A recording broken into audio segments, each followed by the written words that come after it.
Mga kapanalig, sa totoo lang, ang hirap po ng kalagayan ko, no? Feeling ko nga meron na akong anxiety. Minsan, nababalisa ako. Actually, madalas na nababalisa ako. Bakit? Araw-araw po kasi nakakabasa ako ng mga bullying. Sa iba, sasabihin, Sanrio, okay lang yan. Pero ako na may katawan, mahirap siyang i-handle.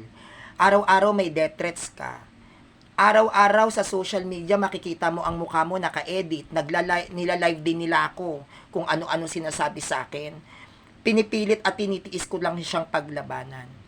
Gigising ako, syempre mamroblema ako, may mga kailangan akong bayaran, tubig, ilaw, kuryente, 6 ang aso ko, kailangan kong kumain.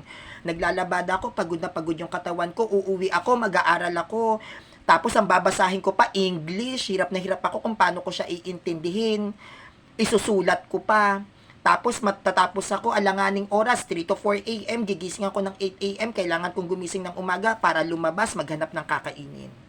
Ganyan po kahirap yung sitwasyon ko na hindi nakikita ng ibang tao na iniisip, ay si Sanrio masayahin, si Sanrio kalog, si Sanrio makulit kausap. Pero yung pagod kasi ng katawan ko at isip ko, hindi na kinakaya, hindi ko na po talaga kinakaya, pagod yung katawan ko sa paglalaba, bugbog ang utak ko sa pag-iisip kung paano ko to aaralin, ano ang stand ng simbahan, may magtatanong na Katoliko sa akin through PM, tapos may magpi-PM na mga protestante pinagmumura ko, magbabasa ako ng sa Facebook ko, makikita ko doon mga protestante, naka-edit ang mukha ko, nila-live nila ako kung ano-anong mga negative na sinasabi sa akin. Na parang sasabog na yung ulo ko sa sobrang pressure. Sa totoo lang po, ordinaryong tao lang ako. Wala po akong background na kung ano-ano. Isa lang po akong normal na Katoliko. At sinisikap at pinipilit ko lang po talaga na maglatag ng presentations para lang po talaga to sa mga kapanalig ko. Gusto kong lumalim ang faith ninyo, lalo nyong mahalin ang ating Panginoon, lalo ninyong mahalin ang simbahang Katolika, lalong tumapang at lumakas ang loob ninyo na ipaglaban ang katuruan ng ating simbahan. Pero deep inside po talaga sa akin, gustong gusto ko nang sumuko. Gustong gusto ko na tong itigil, ayoko na, napapagod na ako.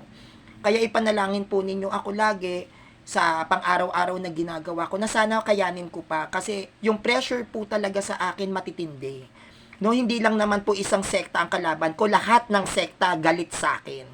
Kaya ipanalangin ninyo na bigyan pa ako ni Lord ng wisdom na maintindihan ko yung sitwasyon ko, yung pagkabalisa ko, sabi nila depression na daw ito. Sana wag naman sana akong ma-depress. No, pinagdadasal ko rin naman yung mental health ko. Kaya ipag-pray nyo